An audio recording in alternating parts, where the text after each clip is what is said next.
የህወሓት ታጣቂዎች በአፋር ክልል ድንገተኛ የሞርታር ጥቃት ፈጽመዋል። ይህንን መረጃ እናካፍላችኋለን። በ11 የምርጫ ክልሎች ጉልህ የሆነ የምርጫ ህግ ጥሰት መፈጸሙ በኢትዮጵያ ብሔራዊ ምርጫ ቦርድ በመረጋገጡ ድጋሚ ምርጫ እንደሚካሄድ የቦርዱ ሰብሳቢ ተስፋዬ ኒዋይ ተናግረዋል። ይህንን መረጃ ይዘረዋል። የጠቅላይ ሚኒስትር አብይ አህመድ በፓርቲ በምርጫው ማሸነፍና የአዲስ ግጭት ስጋት። የቮይስ ኦፍ ኢትዮጵያን ቤተሰቦች ሰብስክራይብ ማድረጋችሁን እያስታወስናችሁ በዝርዝር ወደምንመለከታቸው ጉዳዮች እናልፋለን።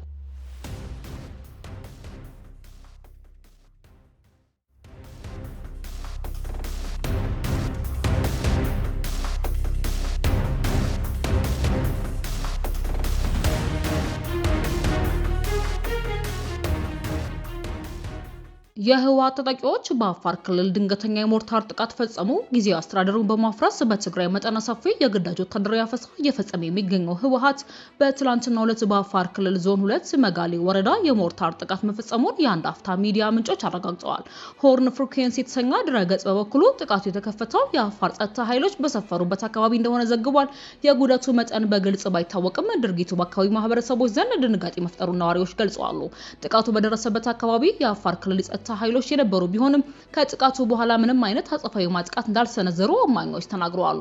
በቅርብ ወራት ውስጥ በአካባቢ ተመሳሳይ ጥቃቶች በመዝገባቸውን የአካባቢ ምንጮች ይገልጻሉ። ከዚህ ቀደም በአካባቢው ህወሓት በፈጸመው ጥቃት 2 ንጹሃን ዜጎች መገደላቸው የሚታወስ ሲሆን የትግራይ ታጣቂዎች በአካባቢው ጥቃት የፈጸሙት በፌዴራል መንግስቱና ህወሓት መካከል ያለው ውጥረት ባየለበትም ወቅት ነው። ከቀናት በፊት ዶክተር ጌዲዮን ጢሞቴዎስ በሰሜን ኢትዮጵያ አዲስ ግጭት ሊቀሰቀስ ይችላል ሲሉ ማስጠንቀቃቸውም ይታወሳል። የጠቅላይ ሚኒስትር አብይ ፓርቲ በምርጫ ማሸነፍና የአዲስ ግጭት ስጋት። ምንም እንኳን ምርጫው የግጭት ጥላ ቢያጠላበትም የጭቆና ክሶች ቢሰሙም እንዲሁም የተቃዋሚ ፓርቲዎች ተሳትፎ አናሳ ቢሆንም የጠቅላይ ሚኒስትር አብይ ፓርቲ በሀገሪቱ አጠቃላይ ምርጫ ከፍተኛውን የህዝብ ተወካዮች ምክር ቤት መቀመጫ በማሸነፍ የበላይቱን ይዞ ለመቀጠል ችሏል። ይፋ የተደረጉት 501 መቀመጫዎች ውስጥ 438ቱን ያገኘው የብልጽግና ፓርቲ አዲስ መንግስት መመስረት ይችላል። ጠቅላይ ሚኒስትሩ በቀጣይ ዓመት መስከረም በስልጣናቸው ለመቀጠል ቃለ መሃላ ይፈጽማሉ። የለአብይ ደጋፊዎች ትልቅ ድል በመሆኑ በበላይነት የሚመሩት የኢኮኖሚ ለውጥ እንደሚቀጥሉ ያምናሉ። ነገር ግን ሌሎች አብይ ጠቅላይ ሚኒስትር ሆነው ሲቀጥሉ በህዝብ ብዛት በአፍሪካ ሁለተኛው በሆነችው ሀገር ውስጥ ያሉት ክፍፍልና የደህንነት ተግዳሮቶች እየተባባሱ ይላሉ ብሎም ይሰጋሉ።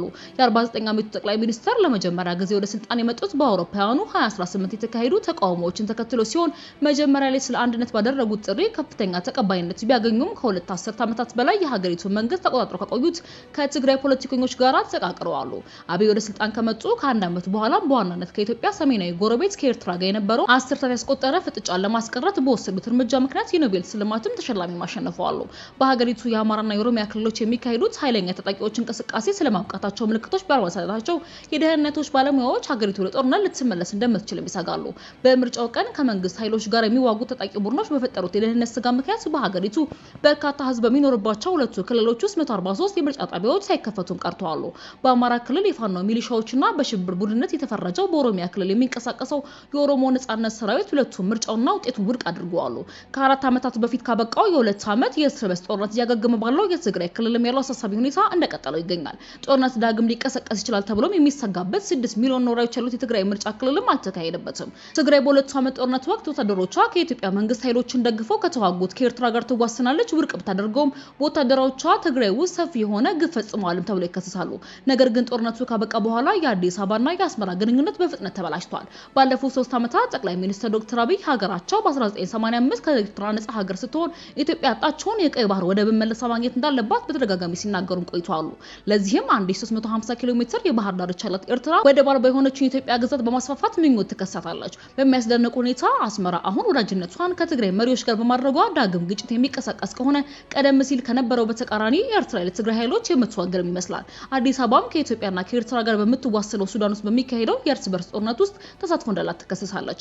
ምንም እንኳን ኢትዮጵያ በተደጋጋሚ ብታስተባብልም በርካታ ሪፖርቶች አዲስ አበባ የሱዳን ተፋላሚ አንጃ የሆነው ፈጥኖ ደራሽ ኃይል ወይንም ደግሞ አርኤስኤፍ እንደምትደግፍም ያመለክታሉ። የኤርትራና የትግራይ ኃይሎችም ከፈጥኖ ደራሹ ኃይል ጋር እየተፋለሙ ከሚገኘው ከሱዳን ጦር ጋር የጠበቀ ግንኙነት እንዳላቸው ለረጅም ጊዜ ሲነገር ቆይቷል። ይህም ጠቅላይ ሚኒስትር ዶክተር አብይ የሰላም ፈጣሪነት ሚና ሊጫወቱበት የማይችሉትና በቀጠናው ውስጥ ሊሰራጭ የሚችል አደገኛ ሁኔታ ይፈጥራል። ነገር ግን ሁለቱም ወገኖች ያንን ስምምነት በመጣስ እርስ በርሳቸው ይከሰሳሉ። በትግራይ የተካሄደው ጦርነት ባለፍንበት ክፍለ ዘመን እጅግ አደገኛ ከሆኑት መካከል አንዱ ሲሆን የአፍሪካ ህብረት አሸማጋይ ጦርነቱ ክልሉ ወደ ረሃብ እያመራ በነበረበት ወቅት ወደ 600 ሺህ የሚጠጉ ሰዎች እንደሞቱበት ገምቷል።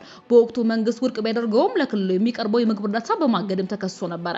የተደቀኑት አደጋዎቹ ተጨባጭና በሁለቱም ወገኖች የሚመሩ ናቸው ሲሉ በአንድ ወቅት ለአሜሪካ የውጭ ጉዳይ ሚኒስቴር ውስጥ ይሰሩ የነበሩት የአፍሪካ ጉዳዮች ተንታኝ ካሜሮን ሁድሰን ለቢቢሲ ተናግረዋል። ከምርጫው በፊት ህወሓት ከጠቅላይ ሚኒስትር አብይ የተሾመውን የክልሉን ጊዜ አስተዳደር አፍርሶ ከጦርነቱ በፊት የነበረውን አስተዳደር ወደ ነበረበት መልሷል። ህወሓቶች እየጨመረ ላለው ውጥረት ተጠያቂ ናቸው። ለጦርነት ደግሞ ዝግጅት እያደረጉ መሆኑን የሚጠቁሙ እንቅስቃሴዎችና መግለጫዎችን ሲሰጡ ቆይተዋል ሲሉ ሀድሰን ይናገራሉ። ህወሓት ወጣቶችን በግዳጅ ወደ ሰራዊት እንዲቀላቀሉ እያስገደደ መሆኑንም የሚያመለክቱ ዘገባዎች እየወጡ ይገኛሉ። በትግራይ የሚንቀሳቀሰው ተቃዋሚው የሳልሳይ ወያኔ የፖለቲካ ፓርቲ አባል የሆኑት ሸዊት ሀዳሴ ለቢቢሲ እንደተናገሩት ከሆነ በርካታ ወጣቶች ለውትድርና እየተመለመሉ በመሆኑ ለትግራይ ህዝብም ስጋት ውስጥ ነው ብለዋል። በአድዋ ከተማ የሚኖር አንድ ወጣት ለቢቢሲ ትግርኛ እንደተናገረው ሲቪል የለበሱ ታጠቁ ሰዎች ወደ ቤቱ እንዲሄዱና በትጥቅ ትግል ውስጥ እንድንሳተፍ እንደያዙንም ነግረውናል ብለዋል። የክልሉ ባለስልጣናት ግን በግዳጅ የሚደረግ ምልመላ እንደሌለም አስተባብለዋል።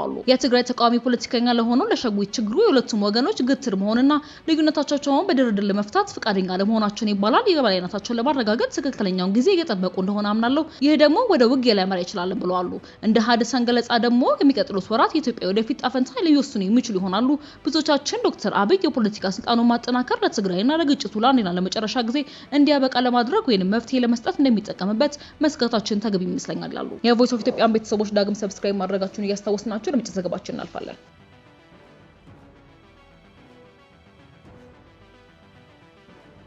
በ11 የምርጫ ክልሎች ጉልህ የሆነ የምርጫ ህግ ጥሰት መፈጸሙ በኢትዮጵያ ብሔራዊ ምርጫ ቦርድ በመረጋገጡ ድጋሚ ምርጫ እንደሚካሄድ የቦርዱ ሰብሳቢ ተስፋዬ ነዋይ ተናግረዋል። በ11 የምርጫ ክልሎች ጉልህ የሆነ የምርጫ ህግ ጥሰት መፈጸሙ በኢትዮጵያ ብሔራዊ ምርጫ ቦርድ በመረጋገጡ ድጋሚ ምርጫ እንደሚካሄድ የቦርዱ ምክትል ሰብሳቢ ተስፋዬ ነዋይ ተናግረዋል። በማዕከላዊ ኢትዮጵያ ውስጥ በሚገኙ ሶሮ አንድና ጠንባሮ ምርጫ ክልሎች የህዝብ ተወካዮች ምክር ቤት ምርጫ በድጋሚ እንዲካሄድ ተወስኗል።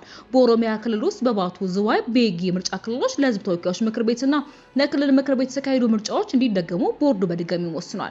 በሲዳማ ክልል አሮዲሳ ምርጫ ክልል ለህዝብ ተወካዮች ምክር ቤት ግንቦት 24 ቀን የተካሄደው ምርጫ በተመሳሳይ እንዲደገም ውሳኔ ተላልፎበታል። በሶማሌ ክልል በ5 የምርጫ ክልሎች 273 መቀመጫዎች ላሉት የክልሉ ምክር ቤት ደግሞ የተካሄዱ ምርጫዎች ይደገማሉ። ሀርገሌ፣ ዳሮራ፣ ሀዲጋላ፣ አዋሬ፣ ዳራቶሊ ምርጫ ክልሎች ጉልህ የሆነ የምርጫ ህግ ጥሰት መፈጸሙ በመረጋገጡ የክልል ምክር ቤት ምርጫ ድጋሚ የሚከናወንባቸው ሆነዋል። በጨንቻ ምርጫ ክልል 29 መቀመጫዎች ላሉት የደቡብ ኢትዮጵያ ህዝቦች ክልል ምክር ቤት የተካሄደው ምርጫ በተመሳሳይ አመክንዮ ድጋሚ ምርጫ ይካሄድበታል። የጠቅላይ ሚኒስትር አብይ አህመድ ብልጽግና ፓርቲ እንደተጠበቀው በሰባተኛው አጠቃላይ ምርጫ በህዝብ ተወካዮች ምክር ቤትና በክልል ምክር ቤቶች በከፍተኛ ውጤት አሸንፏል። ፓርቲው ለህዝብ ተወካዮች ምክር ቤት ምርጫ ከተካሄደባቸው 501 መቀመጫዎች 438 እንዳሸነፈ የኢትዮጵያ ብሔራዊ ምርጫ ቦርድ ትላንትና ሰኔ 14 ቀን አስታውቋል። ገዢው ፓርቲ በምርጫ የሁሉንም የክልልና የከተማ አስተዳደሮች ምክር ቤት መቀመጫዎችን በእጁ አስገብቷል። ይሁንና ውጤቱን ይፋ ያደረጉት የኢትዮጵያ ብሔራዊ ምርጫ ቦርድ ምክትል ሰብሳቢ ተስፋዬ ነዋይ ጉልህ የሆነ የድምጽ ምርጫ ቆጠጠርና ውጤት አሞላል ችግር ባጋጠመው ድጋሚ ቆጠራ በሚካሄድባቸው ምርጫ ክልሎች መኖራቸውን ተናግረው በድጋሚ ድምጽ ቆጠራ የሚካሄድባቸው በአጠቃላይ 12 ናቸው። ከነዚህም ውስጥ 11ዱ ጉልህ የሆነ የድምጽ ቆጠጠርና ውጤት አሞላል ችግር በማጋጠሙ ድጋሚ ቆጠራ የሚካሄድባቸው ምርጫ ክልሎች ናቸው። የቮይስ ኦፍ ኢትዮጵያን ቤተሰቦች ዳግም ሰብስክራይብ ማድረጋችሁን እያስታወስናችሁ በሌላ ዲጂታል መረጃዎች ዳግም እስክንገናኝ ድረስ በደህና ቆዩ።